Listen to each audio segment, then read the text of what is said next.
11절, 8절로부터 보시죠. 8절로 11절, 4절이니까 짧은 귀절이니까 함께 봉독을 합니다.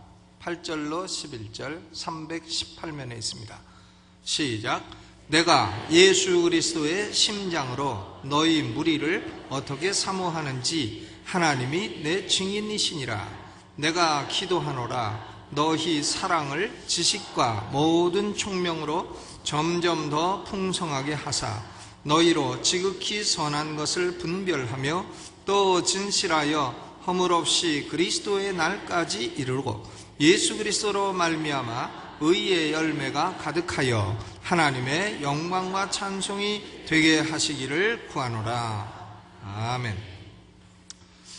여러분, 우리가 알다시피 이 빌립보 교회는 마케도니아 첫성의 교회입니다.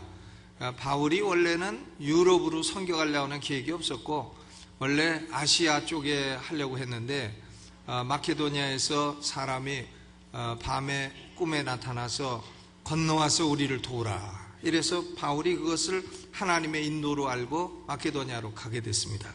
그래서 사도행전 16장부터 보면 이제 바울의 2차 선교 여행이 시작이 되는데 거기서 빌립보 교회를 세운 겁니다. 그러니까 바울이 빌립보에 가서 맨 처음 만난 여자가 자주장사 루디아의 마음을 조용히 열어 복음을 듣게 하였다. 또 귀신 들려 점쳐먹던 여종이 계속 바울 따라다니면서 이 사람은 지극히 높으신 하나님의 종인데 구원의 도를 전하는 자라 하고 다니니까 귀신을 쫓아내가지고는 그 사람이 2호 교인 되었고, 또 감옥에 갇혔을 때에 12시에 바울과 실라가 찬송을 하고 하니까 옥문이 열리고 옥토가 움직이고 해서 빌립보 감옥의 간수가 자결을 하려고 죄수들이 다 도망쳤도다 하고 자결하려 할 때에 바울이 자결하지 마라, 우리가 여기 있도다 해서 구한 사람이 빌립보 간수의 그 가족들입니다. 이렇게 해서 생긴 교회가 빌립보 교회예요. 이 빌립보 교회의 특징은 뭔가 하면 바울이 선교할 때는 언제나 물질적으로 동참하고 도왔던 유일한 교회입니다. 바울이 선교할 때에 다른 교회도 많이 세웠어요. 그런데 다른 교회는 바울의 선교에 물질적으로 동참을 안 했습니다. 요 빌립보 교회만 유일하게 바울을 도왔습니다. 빌립보서 4장 15절 16절에 빌립보 사람들아 너희도 알거니와 복음의 시초에 내가 마케도니아를 떠날 때에 주고받는 내 일에 참여한 교회가 너희 외에 아무도 없었느니라. 주고받는 내 일에 참여한 교회가 너희 외에 아무도 없었느니라.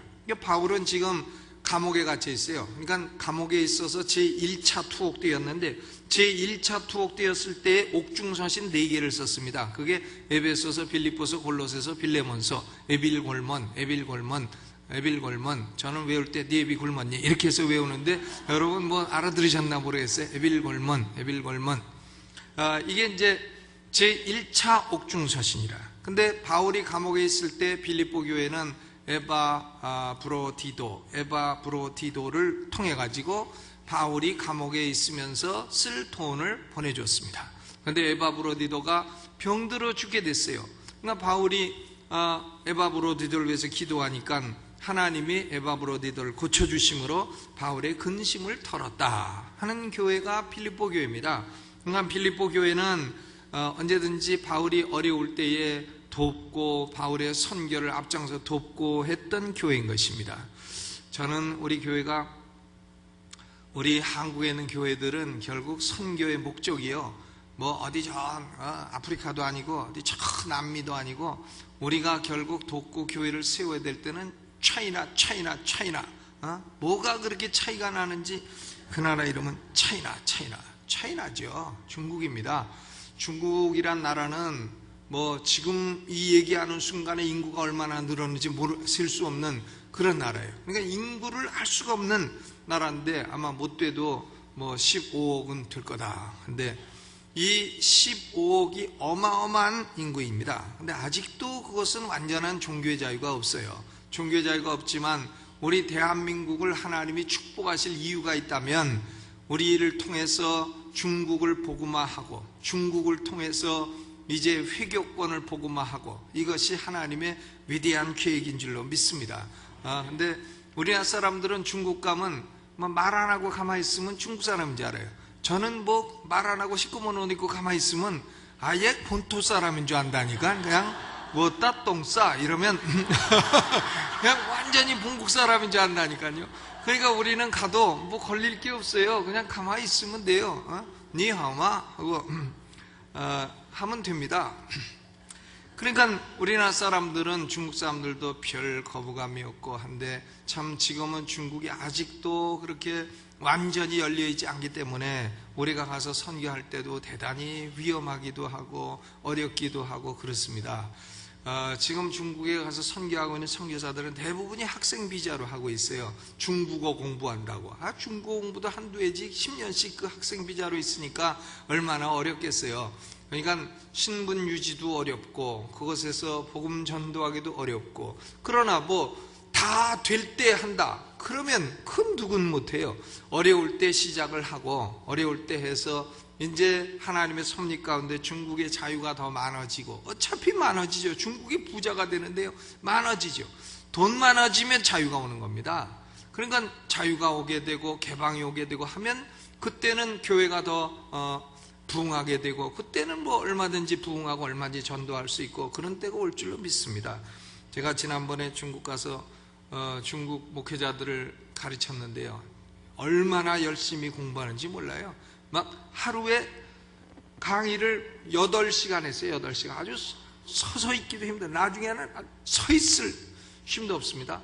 그런데 8시간씩 하는데 저만 8시간 했지 저녁에 또 강사 또 4시간. 그러니까 그 사람들은 12시간을 하루 종일 공부하고 일주일 내내 공부하는 거예요. 일주일 내내 12시간을 공부한데도 끄떡없이 공부하고. 근데 그 가운데 보니까 제가 그랬죠. 당신들 목회에서 300명만 넘으면 내가 한국으로 초청하겠다 그랬더니 이 사람은 벌써 2000명 넘어요. 그러니까 거기 젊은 사람이 벌써 2000명 넘는 목회를 하는 사람들이 와서 공부를 하는 거예요. 2000명이 넘지만 이제 아는 게 부족하고 실력이 부족하고 하니까, 해서 우리가 그런 것을 지금은 여러 가지로 좀 부자연스럽고 자유가 없지만 그래도 우리가 그걸 해야 할 줄로 믿습니다. 미국 같은 나라는요, 중국, 제가 미국서 5년을 유학을 하고 1년을 티칭을 하고 6년을 있었는데, 유학할 때에 제가 선교학도 다 배웠어요. 선교학이 저의 부전공이에요. 역사, 신학이 저의 전공이고. 그런데 선교학을 부전공할 때 미국 사람들, 미국의 서던 베프티스트는요, 대한민국 이것은 안중에도 없습니다. 대한민국, 일본하고 대한민국은 안중에 없어요. 그 사람들도 중국이에요, 중국. 그런데 미국 사람들은 중국과의 금방 들통나지, 금방 들통나 생긴 게 다르고 하니까 뭐 할 수가 없습니다. 그런데 그 사람들도 기도는 중국이고 20세기 초에 중국에 어마어마하게 19세기 말부터 많은 돈을 퍼부었습니다만은 그만 뭐 다 쫓겨나고 하나도 못 찾고 해서 거기서 쫓겨온 사람들이 한국에 선교한 거예요. 한국에 선교해가지고 한국은 그냥 여벌로 이렇게 부흥의 역사를 이루게 된 것입니다. 그런데 그 사람들의 꿈은 아직도 중국이에요. 저는 거기서 공부하면서 이 미국의 서던 베프티스트의 마음속에는 차이나가 있구나, 차이나. 그래서 저도 그때 내 마음속에도 차이나를 둬야 되겠다 이렇게 생각하고, 지금 저는 우리 교회가 차이나에 10개 이상 교회를 세우기를 바라고 있고 그렇게 꼭 될 줄로 믿습니다. 여러분 그렇게 기도해 주시고요. 빌립보 교회는 하나님이요, 이렇게 선교를 하니까 빌립보 교회는 복을 주시는 거예요. 빌립보서 4:19, 빌립보서 5:16이 아니라 4:19. 나의 하나님이 영광, 그리스도 예수 안에 영광 가운데 너희 모든 쓸 것을 채우시리라. 이렇게 선교를 하니까 하나님이, 나의 하나님이 그리스도 예수 안에서 영광 가운데 모든 풍성한 대로 너희 모든 쓸 것을 채우시리라고 복을 주시지 않아요? 우리가 신앙생활 하면서 복 받는 비결을 많이 배워야 되는데요, 복 받는 비결 중에 가장 큰 비결은 선교에 동참하는 거예요. 선교를 위해서 헌신하고 물질을 드리는 겁니다. 그게 복 받는 비결이에요. 복 받는 비결은 여러 가지 있는데요, 하나님을 가까이 하면 내게 복이라. 하나님을 가까이 하는 게 복 받는 비결이에요. 또 복 받는, 물질에 복 받는 비결은 11조 생활을 제대로 하는 겁니다. 그러면 물질에 복 받는다고 성경에 기록이 되어 있어요. 근데 또 다른 복 받는 비결, 하나님이 나의 모든 쓸 것을 채우시리라 하는 비결은 역시 선교에 동참하고 하는 것입니다. 우리가 이것을 할 때에 하나님은 한국을 기억하고 한국을 보호하고 한국을 축복하고, 아무리 무슨 이상한 사람들이 나와서 뭐라고 해도 하나님은 한국을 딱 축복하시고 한국 건드리는 놈은 죽을 거다, 이렇게 되는 거예요. 아브라함에게도요, 너를 축복하는 자를 내가 축복하고 너를 저주한 자를 내가 저주하겠다. 언제? 아브라함이 언제 그렇게 되는 거예요? 네가 너로 말미암아 복이 흘러나가면 네가 복의 근원이 될지니라. 아브라함아, 네가 복의 근원이 될지니라. 그러면 너를 축복하는 자를 내가 축복하고 너를 저주하는 자를 내가 저주하겠다고 말씀하신 것이고, 너로 인하여 모든 민족이 복을 받을 것이라고 말씀을 하신 것입니다. 그러니까 우리 강남유광 침례교회는 우리로 인하여 세계 모든 민족이 복을 받는 그런 교회가 돼야 할 줄로 믿습니다. 어떤 때는 미국 사람들도요, 중국에 그렇게 많은 투자를 하고 다 놓고 나왔어요. 그러니까 다 뺏긴 거죠. 다 뺏긴 건데, 참 그래도 미국 사람들이 그거 돈을 낭비했다 그런 소리 안 하고요, 그래도 계속해서 중국이란 나라를 소망하고 기도하는 걸 볼 때에 역시 우리는 참 하나님이 중국 옆에 딱 붙여놔가지고 비슷하게 생기게 해가지고 이렇게 하셨으니 우리를 향한 하나님의 기대가 얼마나 큰 건가, 이것을 생각하고 우리는 빌립보 교회처럼 이렇게 선교하는 교회가 되기를 주의 이름으로 축원합니다. 그러니까 바울이요, 기도에 먼저 감사를 하는 거예요. 5절 6절, 첫날부터 이제까지 복음에서 너희가 교제함을 인하여 감사하노라. 또 6절에 너희 속에 하나님이 착한 일을 시작하셨다. 근데 그리스도 예수 날까지 이루실 줄을 우리가 확신하노라. 바울은 먼저 빌립보 교회를 향해서 감사를 해, 하나님께 감사를 하고, 바울이 빌립보 교회를 위해서 특별한 애정을 갖고 있습니다. 교회도요, 이렇게 바울이 여러 교회를 세웠습니다만은 빌립보 교회만큼은 특별한 애정을 갖고 있었어요. 7절에 보니까 너희가 내 마음에 있으며, 너희가 내 마음에 있으며, 이게 얼마나 애정을 갖고 있는 거예요? 너희가 내 마음에 있으며. 누구든지 마음에 있다 하면은 그 사람을 특별히 사랑한다는 거예요. 너는 내 마음에서 빠져나갔으며 하면 그것은 이제 관계 끝난 것이고, 근데 너희가 내 마음에 있으며, 이건 아주 깊이 사랑한다는 겁니다. 또 8절에 보니까 내가 예수 그리스도의 심장으로 너희 무리를 어떻게 사모하는지 하나님이 내 증인이시라. Affection of Jesus Christ. 예수 그리스도의 그 사랑의 감정을 가지고 내가 너희를 사랑한다는 겁니다. 그러니까 빌립보 교회가 이처럼 복음을 위해서 변명하고 확정하고 전파하고 하는데 동참했기 때문에 바울은 빌립보 교회를 이처럼 깊이 그리스도의 사랑을 가지고 사랑을 했다 하는 것을 알 수 있습니다. 그런데 빌립보 교회가요, 한 가지 문제가 있어요. 무슨 문제가 있냐면은 이 여전도에서 싸움이 났어요. 여전도에서. 빌립보서 4장 2절에 보니까 여전도 회원 2명이 서로 다투고 불화했다는 겁니다. 유오디아와 순두계를 볼 때마다 저는 순두부가 생각나요. 유오디아와 순두계. 근데 이제 순두부도 해물 순두부 있고 다 있잖아요. 해물 순두부는 해순이 이게 되고, 또 오미자 순두부는 오순이 이게 되는데, 순두계, 유오디아와 순두계, 사이가 좋지 않아요. 그러니까 바울이 지금 빌립보 교회를 위해서 기도하는 겁니다. 빌립보 교회를 기도하는데 바울의 기도에 쓰는 동사는 3가지 동사예요. 9절에 보니까 9절, 내가 기도하노라 너희 사랑을 지식과 모든 총명으로 더욱 점점 더 풍성하게 하사. 첫째 동사는 abound, 풍성해지기를 바란다. 그 뭐가 풍성해지기를 바라느냐? 사랑이 풍성해지기를 바란다. 지금도 사랑이 많지만 사랑이 더 풍성해지기를 바란다. 빌립보 교회의 사랑이 더 풍성하고 많아지기를 바란다 하는 것입니다. 여러분, 이 바울의 기도에는 교회가 사랑이 많은 교회가 되도록 하는 것이 대단히 그 우선순위에 높이 올라가 있는 것을 볼 수 있습니다.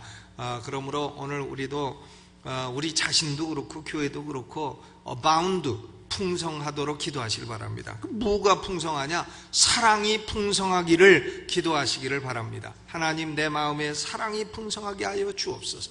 사람이여, 사람 마음속에 사랑이 쫙 말라버리면 그냥 보는 것마다 승질나고 보는 사람마다 왼수 같고 다 이렇게 되면 참 피곤하죠. 그러니까 하나님, 내 마음에 사랑이 풍성하게 해주시고, 우리 가정에 사랑이 풍성하게 해주시고, 우리 교회에 사랑이 풍성하게 하여 주옵소서. 그냥 사랑하게 해주옵소서가 아니라 사랑이 어떻게 풍성하게 해주옵소서.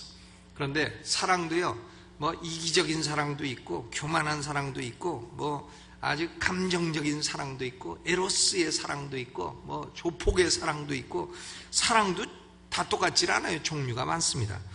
그렇기 때문에 바울은 말하기를 너희 사랑을 지식과 모든 총명으로 풍성해지기를 위해서 기도한다 한 것입니다. 그러니까 사랑도 지식이 따르는 사랑, 총명이 따르는 사랑, 그렇게 사랑을 해야 된다는 겁니다. 그러니까 바른 생각을 갖고 사랑을 해야 된다는 거예요. 바르지 못한 생각을 갖고 사랑하면 안 된다는 거예요. 그것은 아주 비정상적인 사랑이 되는 거고, 여러분 보세요. 이단 교회들 가보면 형제님 오셨어요, 자매님 오셨어요, 이렇게 한단 말이에요. 그것은요 아주 갈롱스러운 것입니다. 그런 스타일의 사랑은요 옳지 못해요. 그것은 아주 부자연스러운 사랑인 것이에요. 저는 성도들끼리의 사랑은 담담해도 속으로 깊이 서로 위하고 기도하고 하나님이 원하시는 목적을 위해서 하나로 뭉치는 그런 사랑이 되어야 한다고 믿습니다. 만날 때마다 뭐 왕자님 오셨어요? 공주님 오셨어요? 그러면 다들 왕자병 공주병 걸려갖고 인간 이상의 괴물 같은 인간이 되는 겁니다. 그러니까 참된 사랑은 뭐냐? 지식을 따른 사랑, 총명을 따른 사랑이 되어야 된다, 이거죠. 바른 생각이 있어야 바른 사랑이 나오게 된다는 것입니다. 그러니까 바울은 빌립보 교회를 사랑하는데 모범을 보이잖아요. 8절에 예수 그리스도의 심장을 가지고 빌립보 성도들을 사랑한다. 그러니까 제일 지식을 따른 사랑이 뭐냐면 예수 그리스도의 심장을 가지고 사랑하는 것이다, 이거예요. 그러면 왜 바울이 이렇게 사랑이라는 것을 최우선순위에 뒀느냐? 그것은 하나님의 계명이 큰 두 돌비가 있는데 하나님을 사랑하고 이웃을 내 몸과 사랑하라.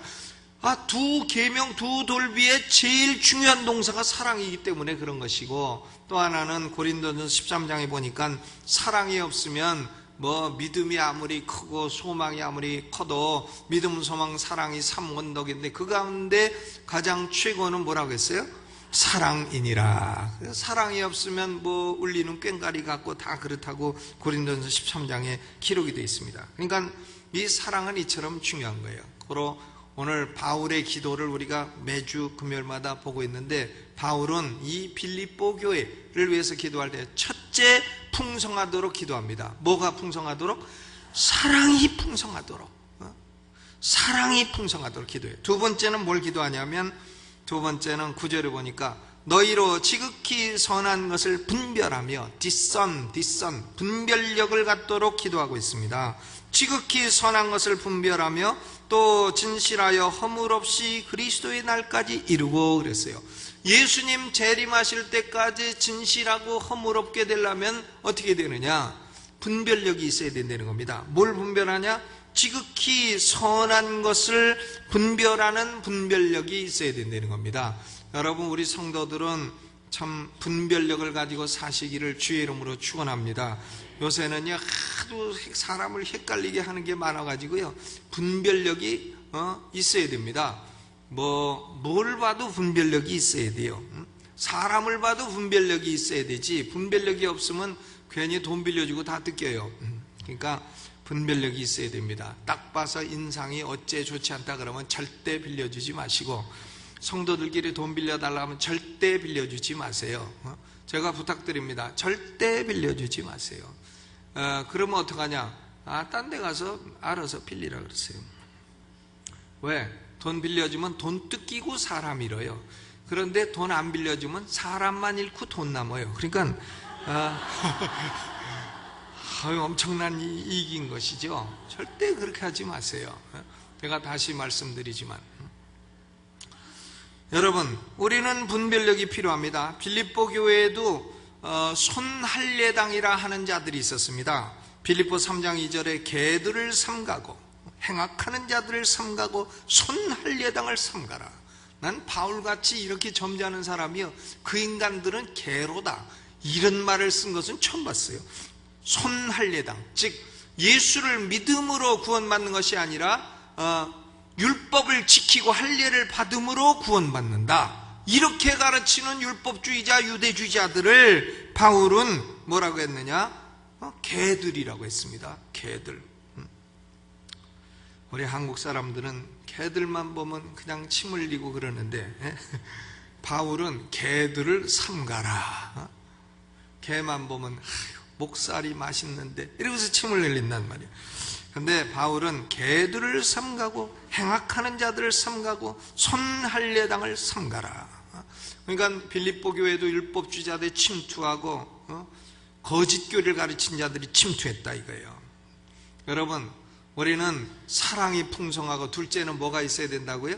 분별력이 있어야 됩니다. 하나님, 내가 모든 것을 행할 때에 분별력 있게 행하게 하여 주옵소서. 말할 때도 분별력 있게 하여 주시고, 행동할 때도 분별력 있게 하여 주시고, 또 돈 빌려줄 때도 분별력 있게 할 수 있게 하여 주시옵소서.